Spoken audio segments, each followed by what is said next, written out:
Baik. Assalamualaikum warahmatullahi wabarakatuh. Perkenalkan, nama saya Muhammad Muklis dengan NIM 2521046. Saya berasal dari kelas PTIK 6B. Di sini saya ingin membuat sebuah video seperti video tutorial yang menjelaskan mengenai materi-materi yang saya pelajari selama dari pertemuan pertama hingga pertemuan ke-8 dalam mata kuliah jaringan dan kabel. Video ini saya buat untuk memenuhi ujian tengah semester pada mata kuliah jaringan dan kabel dengan dosen pengampu Bapak Rian Amanda. Pada video kali ini saya akan menjelaskan beberapa materi.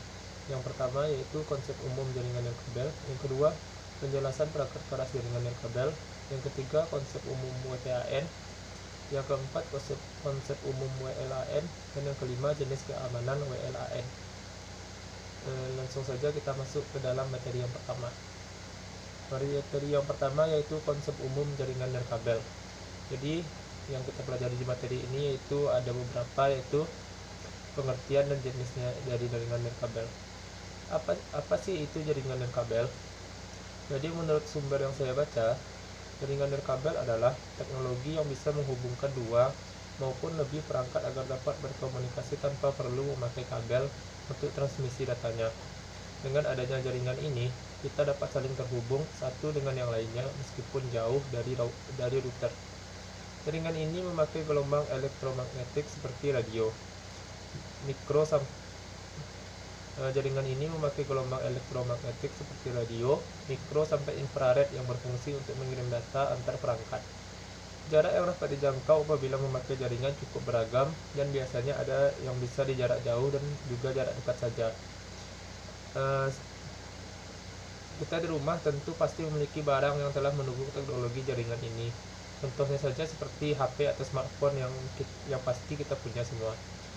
Smartphone sudah dilengkapi dengan fitur yang pertama yang mendukung jaringan nirkabel seperti WiFi dan Bluetooth. Jika dibandingkan dengan komputer, maka jika dibandingkan smartphone dengan komputer, smartphone tidak membutuhkan kabel untuk melakukan transmisi data, sedangkan komputer masih memerlukan kabel untuk melakukan transmisi data atau ingin terhubung di internet. Tentu penggunaan smartphone lebih efisien dan efektif dan lebih cepat karena tidak perlu membawa kabel kemana-mana. Pengertian lain dari jaringan dan kabel juga yaitu jaringan dan kabel atau wireless network adalah jaringan komputer atau jaringan yang menghubungkan jaringan pada perangkat elektronik yang menggunakan gelombang radio sebagai media transmisi data antar perangkat. Ini berbeda dengan jaringan kabel tradisional yang mengandalkan kabel fisik seperti kabel LAN. Dengan jaringan nirkabel, kita sebagai user bisa terhubung ke internet atau perangkat lain tanpa perlu repot menggunakan kabel.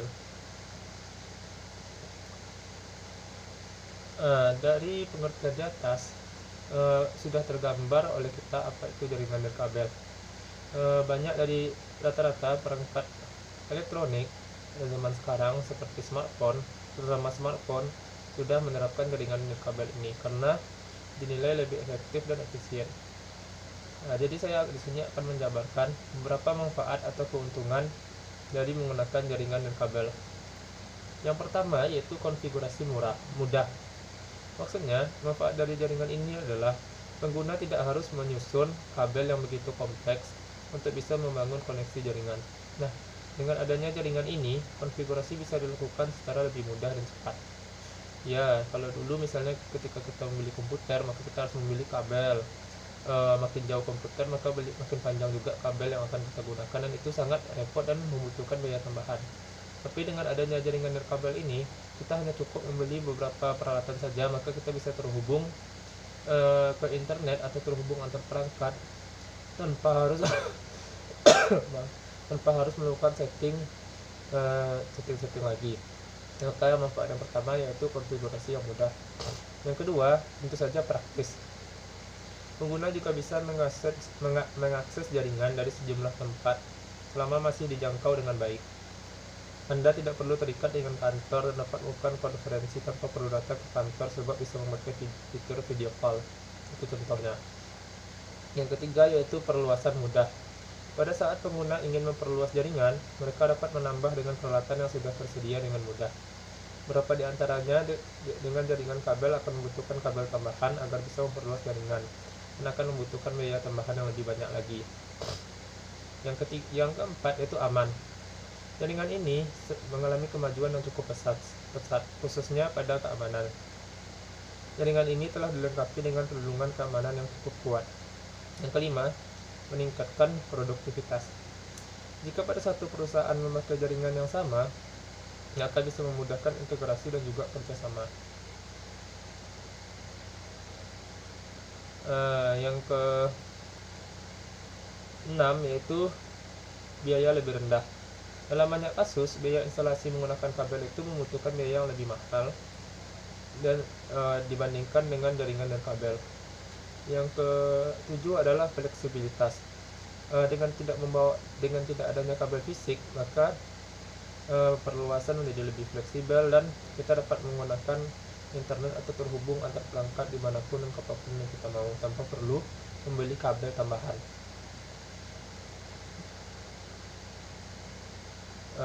Itu merupakan sedikit manfaat yang saya rangkum dari jaringan dan kabel.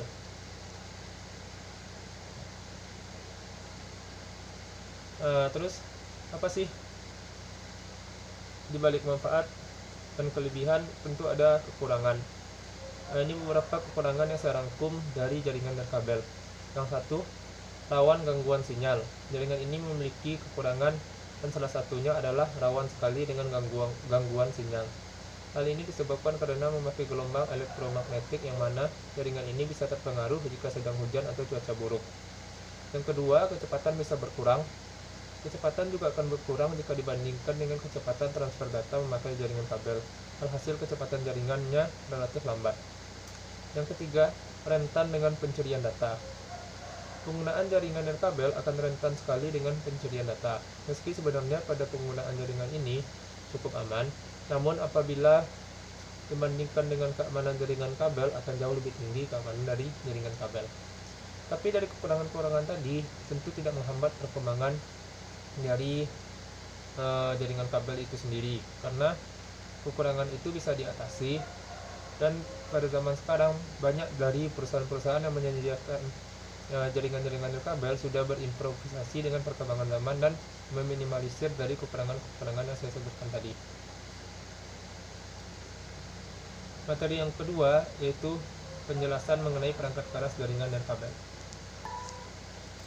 Selanjutnya saya akan menjelaskan beberapa perangkat-perangkat jaringan dan kabel yang umum digunakan orang untuk digunakan saat ingin menggunakan jaringan dan kabel. Yang pertama yaitu tentu ada desktop atau mobile PC.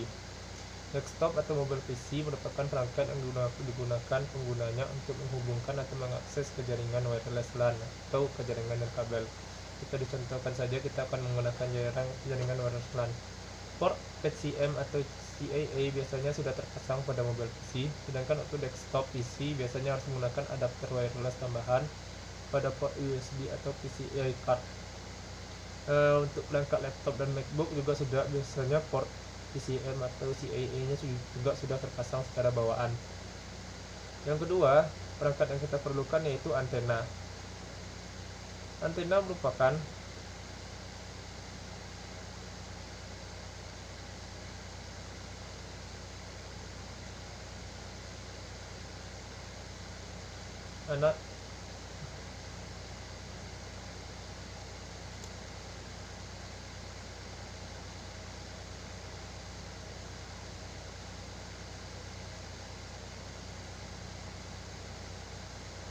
Antena merupakan perangkat eksternal yang digunakan untuk memperkuat sinyal. Perangkat ini juga termasuk dalam komponen jaringan WLAN yang bersifat opsional. Kita bisa menggunakannya atau tidak. Antena ini bisa kita rakit sendiri atau kita sesuaikan penempatannya. Yang ketiga yaitu wireless LAN interface.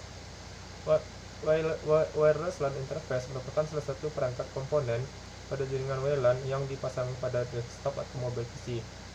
Perangkat ini dikembangkan dalam bentuk PCMCIA card, Personal Computer Memory Card International Association, secara massal, baik itu melalui USB atau PCI card. Yang keempat yaitu wireless router. Router mengirimkan paket antar jaringan.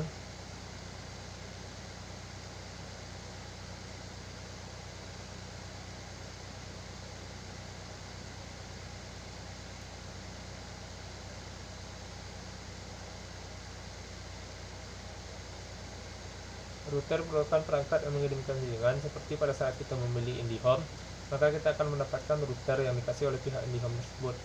Router berguna menghubungkan.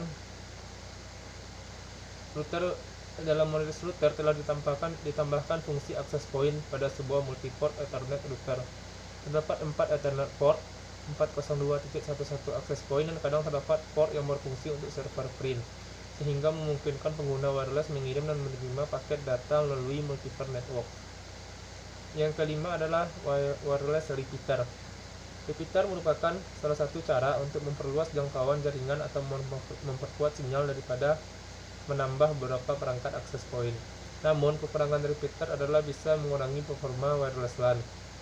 Repeater harus menerima dan mengirim setiap frame pada kanal radio yang sama, yang mengakibatkan terjadinya penggandaan jumlah trafik pada jaringan. Hal ini terjadi jika kita menggunakan banyak repeater. Yang keenam adalah kabel pigtail atau kabel jumper. Kabel pigtail atau kabel jumper diperlukan untuk menghubungkan antara antena omni dengan access point. Perhatikan panjang maksimal yang diperlukan hanya 1 meter. Selebih dari itu Anda dapat mengalami degradasi sinyal atau loss dB. Selanjutnya yaitu ada access point. Access point adalah perangkat yang memungkinkan perangkat nirkabel untuk terhubung ke jaringan kabel. Berfungsi sebagai pusat komunikasi yang menerima dan mengirim data antar perangkat nirkabel. Komponen umum dari access point yaitu pertama ada antena, yaitu untuk mengirim dan menerima sinyal radio. Yang kedua ada pada access point itu ada yang namanya post Ethernet untuk menghubungkan AP ke jaringan kabel atau router, access point ke jaringan kabel atau router. Yang ketiga itu ada prosesor untuk memproses data dan menjalankan perangkat lunak access point. Ada 2 jenis access point. Yang pertama standalone access point, beroperasi secara independen, biasanya digunakan di rumah atau kantor kecil, contohnya pada saat kita memasang wifi rumahan.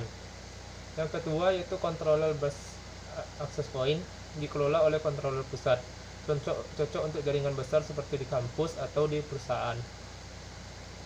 Yang kedua yaitu selanjutnya ada namanya router. Jadi sudah saya jelaskan lebih detail lagi.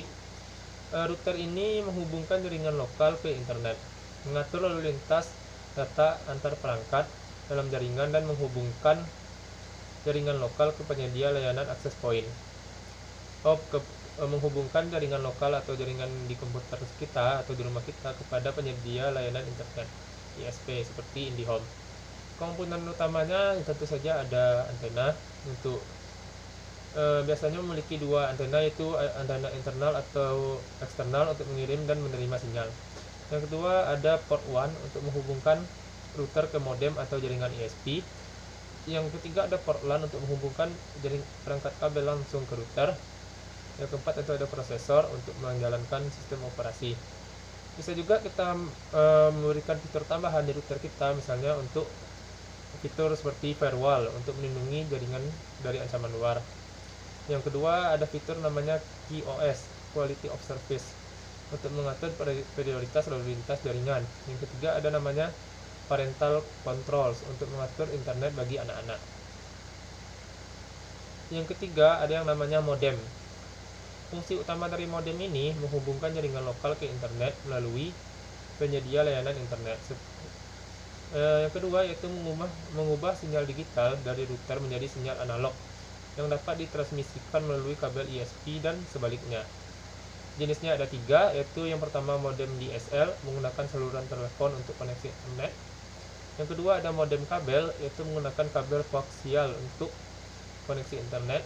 Yang ketiga ada modem fiber optik, ini merupakan yang terbaru, menggunakan syarat optik untuk koneksi internet yang lebih cepat.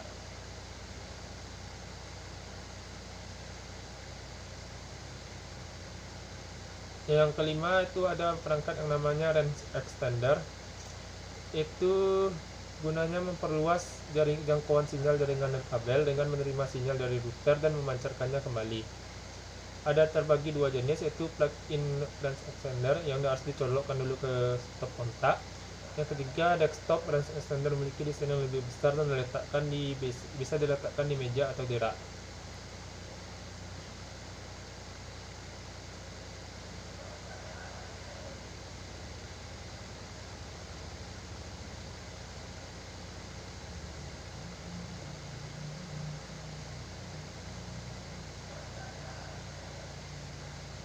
Itu merupakan perangkat-perangkat keras yang umum digunakan untuk jaringan nirkabel. Selanjutnya kita akan masuk ke dalam materi ketiga, yaitu mengenai konsep umum WPAN. Baiklah, langsung pertama pengertian WPAN. WPAN memiliki kepanjangan yaitu Wireless Personal Area Network. Adalah jaringan nirkabel pribadi. Sebuah jaringan yang saling mengkoneksikan perangkat-perangkat pribadi di sekeliling penggunanya secara koneksi nirkabel. Berdasarkan jenisnya, jaringan nirkabel pribadi menggunakan teknologi yang mengizinkan komunikasi dalam jarak yang dekat. Salah satu teknologi yang digunakan adalah Bluetooth yang telah digunakan sebagai dasar dari standar baru, yaitu IEEE 802.15. Sebuah WPAN dapat menyediakan layanan interkoneksi terhadap semua komputer dan perangkat komunikasi lainnya yang banyak orang gunakan sehari-hari, atau dapat menyediakan banyak kegunaan tertentu seperti pada saat operasi, dan anggota lainnya dapat saling berkomunikasi selama masa operasi tersebut. Konsep kunci dari teknologi WPAN adalah menghubungkan. Dalam skenarionya, ketika terdapat dua perangkat WPAN yang berada dalam jarak yang dekat, dalam jarak beberapa meter atau antara beberapa kilometer dari server pusat, kedua perangkat tersebut dapat berkomunikasi layaknya terkoneksi dengan kabel satu sama lain. Keuntungan lainnya dari fitur yang ditawarkan WPAN adalah kemampuan dari perangkat untuk memilih perangkat yang ingin disambungkan dengannya, serta mencegah adanya interferensi atau akses berbahaya terhadap komunikasi informasi dari kedua perangkat yang saling terhubung. Teknologi WPAN sangat mudah diaplikasikan dan berkembang pesat. Frekuensi operasinya berkisar antara 2,4 GHz pada mode digital. Hal ini memfasilitasi penggunaan yang mudah pada perangkat dan sistem dalam rumah atau bisnis. Setiap perangkat di dalam WPAN akan mudah untuk terhubung pada perangkat lainnya di dalam WPAN yang sama, dengan mengesampingkan adanya jarak antara satu perangkat dengan perangkat lainnya. Seperti contoh, pada arkeolog yang sedang melakukan penggalian pada sebuah lokasi situs di Yunani, menggunakan sebuah PDA untuk melakukan akses langsung terhadap database yang berada pada Universitas Minnesota di Minneapolis, dan untuk mengirimkan data-data tentang penggalian ke database tersebut. Jaringan Wireless Personal Area Network merupakan jaringan yang memiliki jangkauan yang lebih kecil dan sifatnya mendadak. Jarak yang bisa dijangkau WPAN maksimalnya yaitu cuma 10 meter. Contoh jaringannya itu adalah Bluetooth di smartphone, laptop, dan yang lainnya.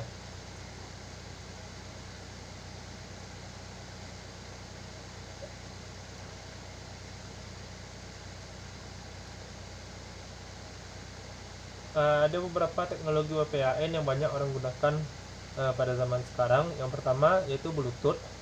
Frekuensinya menggunakan frekuensi 2,4 GHz. Jaraknya biasanya hingga 10 meter. Meskipun versi terbaru dari Bluetooth 5 bisa mencapai hingga 100 meter. Kecepatan transfernya bisa berkisar dari 1 Mbps hingga 3 Mbps pada versi lama, dan hingga 50 Mbps pada versi terbaru yaitu Bluetooth 5. Kegunaannya digunakan untuk berbagai aplikasi seperti pada smartphone dan banyak lagi. Yang kedua ada yaitu Zigbee. Penggunaan frekuensinya 2,4 GHz, 915 MHz untuk Amerika Utara dan 868 MHz untuk Eropa. Kedengarannya biasanya sama dengan Bluetooth 10-100 meter, tergantung pada daya transmisi dan kondisi lingkungan. Kecepatan datanya cukup lambat, itu hanya sekitar 250 kbps. Penggunaannya biasanya digunakan dalam aplikasi Internet of Things seperti rumah pintar, otomatisasi industri, dan sistem sensor nirkabel. Yang ketiga yaitu ada namanya infrared. Frekuensinya menggunakan cahaya inframerah, sangat pendek, jaraknya sangat pendek, biasanya beberapa meter saja.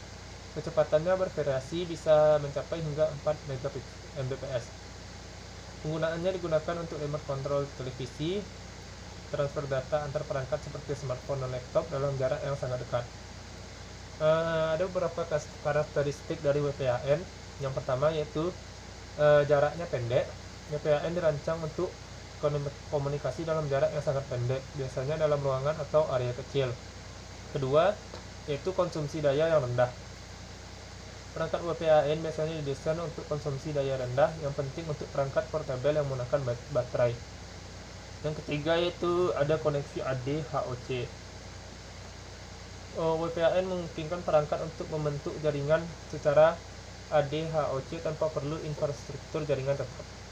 Ini berarti perangkat bisa langsung terhubung satu sama lain tanpa perlu router atau access point. Yang keempat, keamanan. Meskipun jangkauannya pendek, keamanan tetap menjadi perhatian utama. Teknologi seperti Bluetooth menyediakan berbagai mekanisme enkripsi dan autentikasi untuk melindungi data yang ditransfer. Ada beberapa aplikasi WPAN yang sering kita gunakan dalam kehidupan sehari-hari. Contohnya koneksi handset dan earbud nirkabel. Contohnya ini seperti handset atau handsfree yang menggunakan Bluetooth. Yang kedua yaitu transfer file, biasanya kita menggunakan Bluetooth, menggunakan transfer file. Yang ketiga yaitu kontrol perangkat rumah pintar menggunakan Zigbee, seperti mengontrol rumah pintar seperti remote yang menggunakan untuk menghidupkan lampu atau sensor keamanan. Yang keempat yaitu game controller Bluetooth. Yang kelima yaitu sinkronisasi data seperti menggunakan smartwatch dengan smartphone. Keuntungan menggunakan WPAN yang pertama yaitu mobilitas. Pengguna dapat bergerak bebas dengan perangkat mereka tanpa terganggu oleh kabel. Yang kedua, kenyamanan. Kemudahan dalam menghubungkan dan menggunakan berbagai perangkat tanpa perlu instalasi rumit. Yang ketiga yaitu tentu saja biayanya rendah. WPAN biasanya lebih murah dibandingkan dengan jaringan dan kabel lainnya karena tidak memerlukan banyak infrastruktur. Kesimpulannya, WPAN adalah solusi jaringan nirkabel yang praktis untuk menghubungkan perangkat pribadi dalam jarak dekat. Dengan teknologi seperti Bluetooth dan Zigbee, WPAN memungkinkan berbagai aplikasi dari koneksi handset hingga kontrol rumah pintar.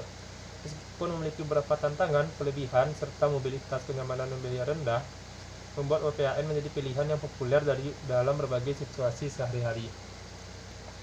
Selanjutnya kita akan masuk ke dalam materi yaitu konsep umum WLAN atau Wireless Local Area Network dan beberapa anak materi dari materi tersebut. Istilah Wi-Fi pastinya sudah tidak asing bagi setiap orang, terutama bagi orang yang berkaitan dengan internet. Namun akan berbeda dengan istilah WLAN atau Wireless Local Area Network. Dalam dunia jaringan komputer sendiri, mungkin Anda tak asing mengenai LAN, MAN, dan WAN. Yang pertama yaitu langsung saja kita masuk ke materi yang pertama yaitu mengenai pengertian WLAN. WLAN atau Wireless Local Area Network merupakan salah satu jaringan yang berjenis nirkabel. Batas jangkauannya terbatas di area yang lebih kecil. Biasanya jaringan yang satu ini bisa ditemukan dengan mudah di beberapa tempat seperti di sekolah, kampus, hotel, pelabuhan, tempat wisata, dan sebagainya. Jaringan nirkabel WLAN memanfaatkan gelombang elektromagnetik, bisa memancarkan gelombang pada radius tertentu. Jika dilukiskan, gelombang tersebut akan membentuk seperti bola, sehingga perangkat yang berada di dalam area tersebut bisa menggunakan dengan bebas. Apalagi biaya pemasangannya juga termasuk lebih murah dibandingkan dengan yang memakai kabel. Meski begitu, pemakaian jaringan WLAN lebih rentan terjadi gangguan dibandingkan yang memakai kabel. Akibatnya, kecepatan bandwidth menjadi lebih tidak stabil. Meskipun penggunaan jaringan nirkabel semakin marak, tapi tetap saja memerlukan jaringan kabel. Kabel tersebut digunakan untuk membangun sistem jaringan seperti WAN, Wide Area Network, dan GAN, Global Area Network. Masuk ke selanjutnya yaitu mengenai keuntungan memakai WLAN. Belakangan ini, banyak orang lebih memilih jaringan WLAN. Salah satu penyebabnya adalah karena memiliki keuntungan dan kemudahan ketika penggunaannya. yaitu diantaranya satu, bisa dipakai untuk berbagai macam perangkat. Yang kedua, jaringan WLAN lebih mudah dipersiapkan dibandingkan dengan yang kabel. Yang ketiga, lebih mudah diakses dari mana saja selama areanya masih bisa menerima internet. Yang keempat, bisa ditemukan di mana saja baik di dalam atau di luar ruangan.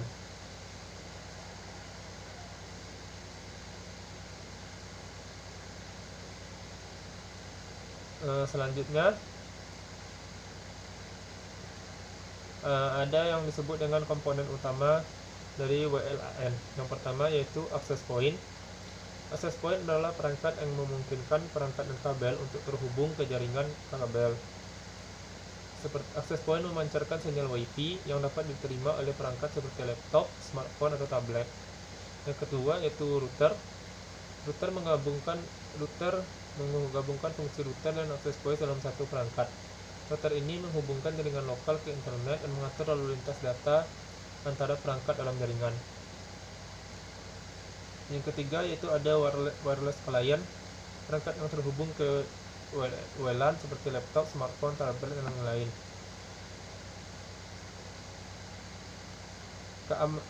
Keuntungannya sudah saya jelaskan tadi.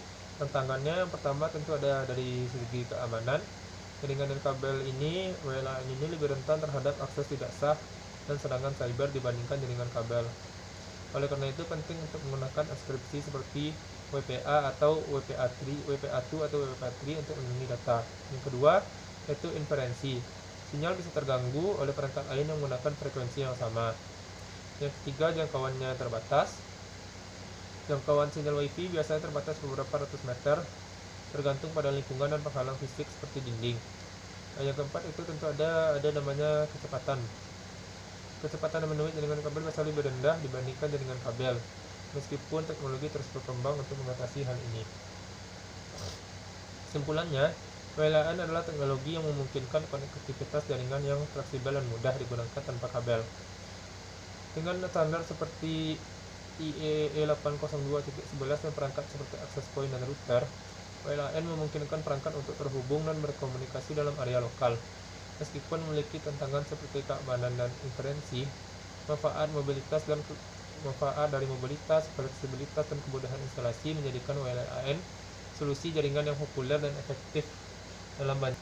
Lanjut saja ke materi terakhir, yaitu mengenai jenis keamanan pada jaringan WLAN. Keamanan adalah aspek penting dalam wireless local area network untuk melindungi data dan mencegah akses tidak sah. Berikut ada beberapa jenis mekanisme keamanan yang biasa digunakan dalam WLAN. Yang satu yaitu Wireless Equivalent Privacy atau WEP. WEP adalah standar keamanan awal untuk jaringan dan kabel, menggunakan algoritma enkripsi RC4 untuk melindungi data. Kelebihannya memberikan dasar enkripsi untuk data yang ditransmisikan melalui jaringan dan kabel. Kekurangannya rentan terhadap berbagai jenis serangan kriptografi, kunci enkripsi statis hingga mudah dipatahkan.